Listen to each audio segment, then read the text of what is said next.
Hello friends, good morning. जय जगन्नाथ, जय माँ लक्ष्मी।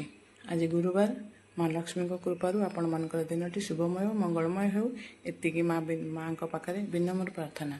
जय माँ लक्ष्मी। चलतु मो ओडिया ब्लॉग को, ओडिया मॉर्निंग ब्लॉग को देखंतु। आज बाहर परिवेश केते सुंदर, कारण आज वर्षा भी उठे टिके कोहला पाग अच्छी जमी लगुच आज रज पर्व।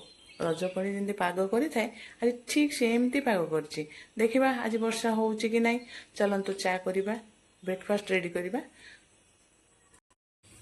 हाय फ्रेंड्स, गुड मॉर्निंग, जय जगन्नाथ। कौ मैंने चा पीवा भल पाती आसतु। सकाळटा आज चा रु आरंभ करवा। चा पी सारा तापर दिन जहाँ जमी करवा कथा करवा, आरंभ करवा।